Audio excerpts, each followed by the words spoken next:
মৰিগাঁও জিলাৰ মৈৰাবাৰী বজাৰত মৰিগাঁও জিলা ছাত্ৰ মুক্তি সংগ্ৰাম সমিতিয়ে এখনি বিক্ষোভ কৰ্মসূচী ৰূপায়ণ কৰে। মৈৰাবাৰী বজাৰৰ মাছমৌজিয়াত মৰিগাঁও জিলা ছাত্ৰ মুক্তি সংগ্ৰাম সমিতিৰ উদ্যোগত বিক্ষোভ কৰ্মসূচী। বান ক্ষতিগ্ৰস্ত লোকে ক্ষতিপূৰণ নোপোৱা আৰু ভেঞ্চাৰ মহাবিদ্যালয়সমূহে আৰ্থিক সাহায্যৰ পৰা বঞ্চিতৰ ওপৰত এই কাৰ্যসূচী।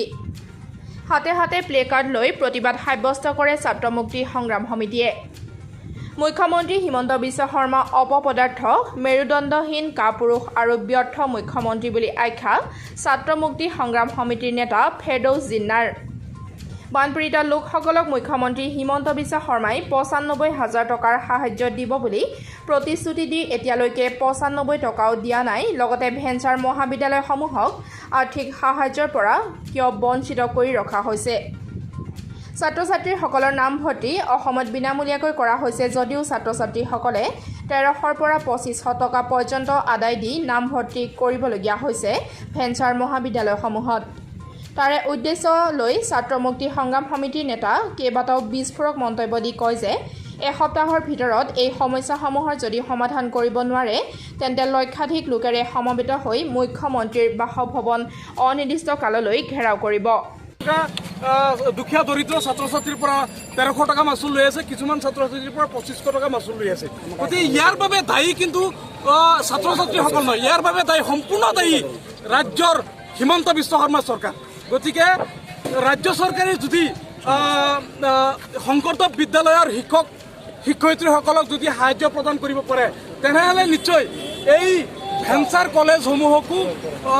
কলেজসমূহৰ শিক্ষক বা কৰ্তৃপক্ষক সাহায্য প্ৰদান কৰিব পাৰে।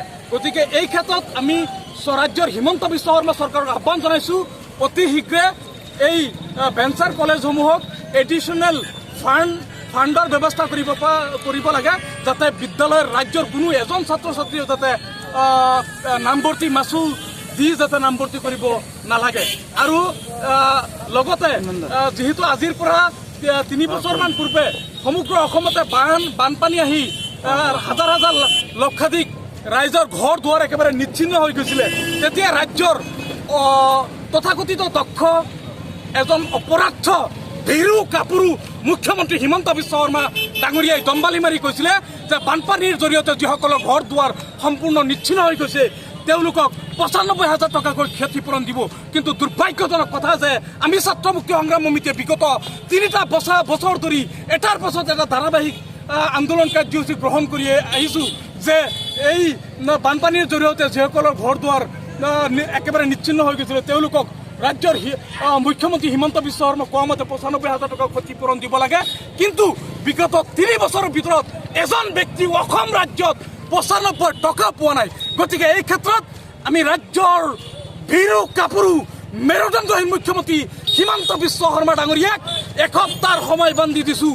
এসপ্তাহৰ ভিতৰত যদি ৰাজ্যৰ প্ৰত্যেকজন বানে বিধ্বস্ত লোকসকলে যদি ক্ষতিপূৰণ নাপায়, ৰাজ্যৰ বানপানীৰ জৰিয়তে যিসকলৰ ঘৰ দুৱাৰ নিচ্ছিন্ন হৈ গৈছে তেওঁলোকে যদি ৯৫,০০০ টকা যদি ক্ষতিপূৰণ নাপায়, আজিৰ পৰা এসপ্তাহ পাছত লক্ষাধিক ৰাইজক সমবেত কৰি হিমন্ত বিশ্ব শৰ্মা ডাঙৰীয়াৰ বাসভৱন আমি অনিৰ্দিষ্টকালীন সময়ৰ বাবে ঘেৰাও কাৰ্যসূচী আমি গ্ৰহণ কৰিবলৈ বাধ্য হ'ম।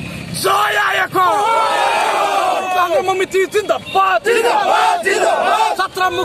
মৈৰাবাৰীৰ পৰা ৰাবুল ইছলামৰ ৰিপৰ্ট, আলে 24।